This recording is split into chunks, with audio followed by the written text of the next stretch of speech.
Salve, salve galera, tudo beleza? Mais um vídeo na área. E no tema de hoje é dia de conhecermos a história de 6 clubes que conseguiram a proeza de ser trivice em uma mesma temporada. Tem clube que perdeu 2 títulos para o mesmo time, tem clube que foi trivice em seu ano de centenário, enfim. E só lembrando que final de turno de estadual, como por exemplo a Taça Guanabara ou a Taça Rio, não foram levados em conta nesse vídeo.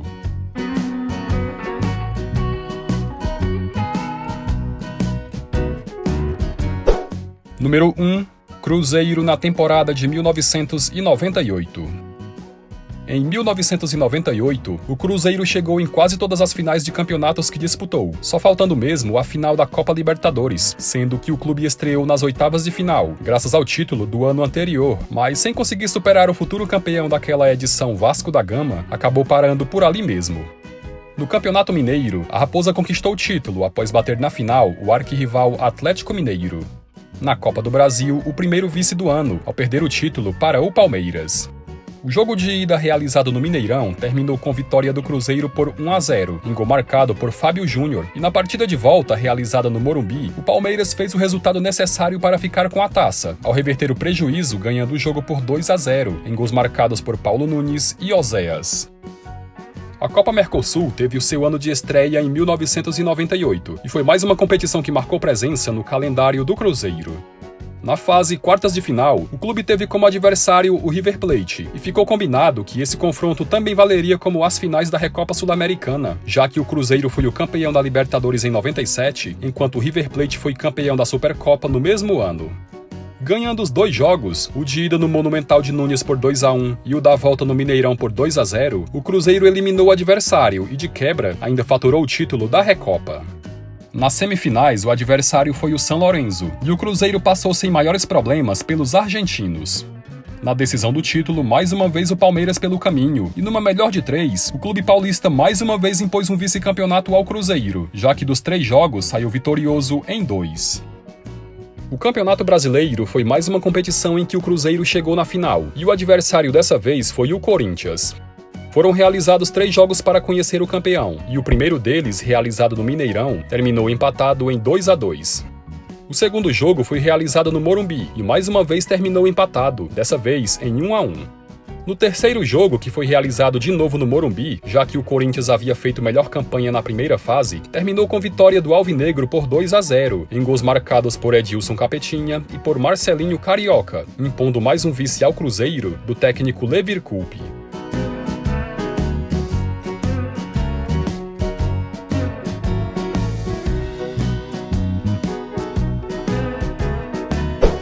Número 2. Palmeiras na temporada de 1999. A temporada de 99 do Palmeiras foi inesquecível, já que o clube conquistou o título mais importante de sua história, que foi a Copa Libertadores.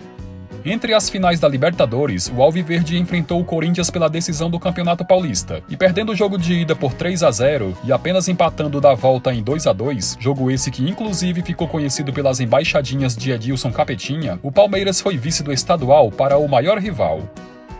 Graças ao título da Copa Libertadores, o Palmeiras ganhou o direito de jogar a final do Mundial Interclubes contra o Manchester United, e o jogo, que foi realizado no dia 30 de novembro em Tóquio, no Japão, terminou com vitória dos ingleses por 1-0, em gol marcado por Roy Keane, após falha grotesca do goleiro Marcos.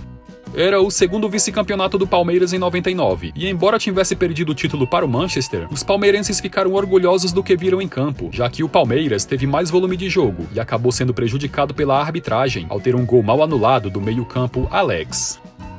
A Copa Mercosul foi mais uma competição em que o Palmeiras chegou na final, e pela frente o adversário foi o Flamengo, que dias antes havia dispensado Romário por casos de indisciplina.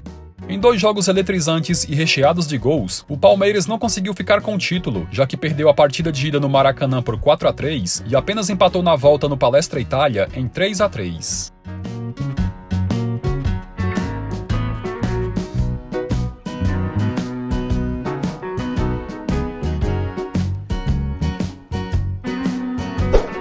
Número 3. Vasco na temporada de 2000. O ano de 2000 do Vasco foi cheio de altos e baixos, já que o clube começou a temporada tendo em seu elenco a badalada dupla de atacantes Romário e Edmundo, mas mesmo reforçado com essas estrelas, o clube já começou o ano sendo vice-campeão, ao perder o título do Mundial de Clubes para o Corinthians em pleno Maracanã. No torneio Rio-São Paulo, o Vasco conseguiu chegar até a final, quando teve como adversário o Palmeiras, e perdendo o jogo de ida no Maracanã por 2-1 e sendo goleado na volta por 4-0 no Morumbi, o Vasco foi mais uma vez vice-campeão para um clube de São Paulo. O Campeonato Carioca reservou momentos de alegria e frustração para a torcida vascaína, já que na Taça Guanabara o clube foi campeão invicto, com direito a uma goleada de 5-1 sobre o Flamengo, no jogo que ficou conhecido como o Clássico dos Chocolates. Porém, na final do estadual, o Flamengo devolveu 5-1, só que no placar agregado, ao vencer o jogo de ida por 3-0 e vencer também o da volta por 2-1, impondo o terceiro vice-campeonato ao Cruz Maltino naquela temporada. Só que nem de vice-campeonatos viveu o Vasco no ano 2000, pois no segundo semestre o Cruz Maltino foi campeão das duas competições que haviam sobrado. Na Copa Mercosul, o Vasco chegou até a final, quando mais uma vez teve como adversário o Palmeiras. Só que diferente de meses antes, quando perdeu o torneio Rio-São Paulo, dessa vez o Vasco não deu chances pro azar e conquistou o título na melhor de 3, vencendo o jogo de ida em São Januário por 2-0, perdendo na volta por 1-0 no Palestra Itália e vencendo o terceiro jogo desempate que também foi realizado no Palestra Itália por 4-3, o que ficou conhecida como uma das maiores viradas da história do futebol brasileiro, já que o Vasco foi para o intervalo perdendo de 3-0.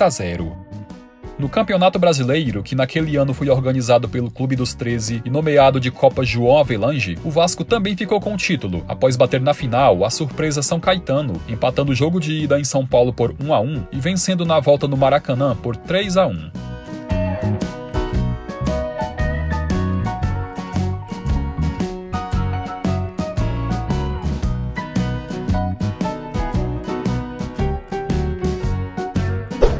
Número 4. São Paulo na temporada de 2006. A segunda metade dos anos 2000 para o São Paulo foi uma época mágica, já que o clube conquistou a Libertadores, o Mundial e o tricampeonato brasileiro consecutivo. Porém, na temporada 2006, o clube foi trivice, começando o ano sendo vice-campeão paulista, ao terminar na segunda colocação do campeonato, que naquele ano foi conquistado pelo Santos e disputado no método de pontos corridos. Na Copa Libertadores, o tricolor pelo segundo ano consecutivo chegou na final, mas diferente de 2005, quando foi campeão, em 2006 o clube acabou ficando com o vice, ao perder o título para o Internacional, que venceu o jogo de ida no Morumbi por 2-1 e segurou o empate na volta no Beira-Rio em 2-2. Na Recopa Sul-Americana, o tricolor teve como adversário o Boca Juniors, que um ano antes havia sido campeão da Copa Sul-Americana. O jogo de ida realizado em La Bombonera terminou com vitória do Boca por 2-1, em gols marcados por Rodrigo Palácio, com Thiago Ribeiro fazendo de honra do São Paulo. Na volta no Morumbi, o Boca confirmou o título ao arrancar o empate em 2-2, com mais um gol de Palácio e outro de Palermo, e os gols do São Paulo sendo marcados pelo lateral esquerdo Júnior e pelo zagueiro Cláudio Morel, que fez um gol contra. O único título conquistado pelo São Paulo naquela temporada foi o do Campeonato Brasileiro, onde o clube foi campeão com 9 pontos de vantagem sobre o segundo colocado, Internacional.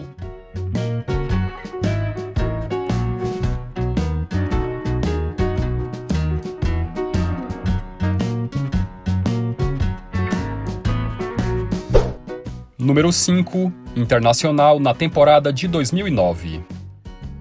Em 2009, o Internacional comemorou seu centenário, e a promessa de brigar por todos os títulos que disputasse foi cumprida, embora tenha batido na trave em 3 das 6 competições que disputou.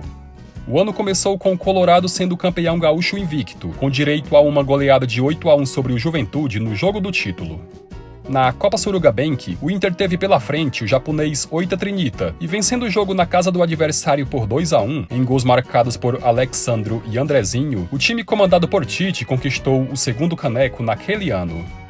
Na Copa do Brasil, o Internacional chegou até a final, mas sem conseguir superar o Corinthians de Ronaldo Fenômeno, acabou perdendo o título ao ser derrotado no jogo de ida no Pacaembu por 2-0 e empatar na volta no Beira-Rio em 2-2.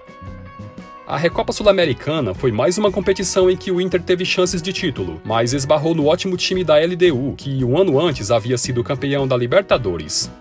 O jogo de ida no Beira-Rio terminou com vitória dos equatorianos por 1-0, e a partida de volta na altitude de Quito, o Inter foi presa fácil ao ser derrotado por 3-0.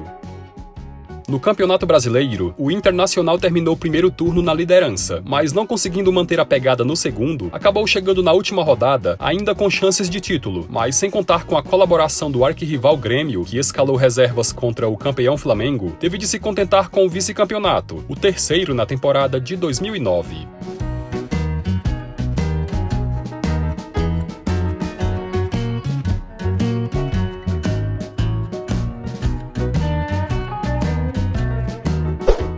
Número 6. Paysandu na temporada de 2014. Em 2014, o Paysandu comemorou 100 anos de história, e o clube, que não vivia lá uma de suas melhores fases, teve uma temporada de frustração, já que bateu na trave 3 vezes na hora de comemorar um título. O ano começou com o Papão sendo vice-campeão da Copa Verde, ao perder o título nos pênaltis para o Brasília, após cada equipe vencer o seu jogo como mandante por 2-1. No Campeonato Paraense, mais um vice, e se não bastasse, para o Clube do Remo, com direito a uma sonora goleada de 4-1 no jogo de ida da final.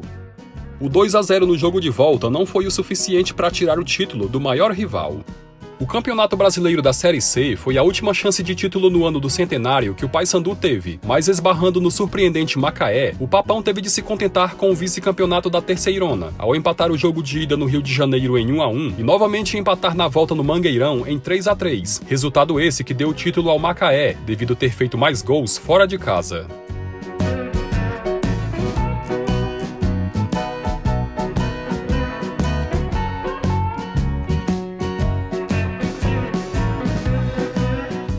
Bom pessoal, espero que tenham gostado do vídeo e conto com o seu like para ajudar na divulgação e com a sua opinião nos comentários.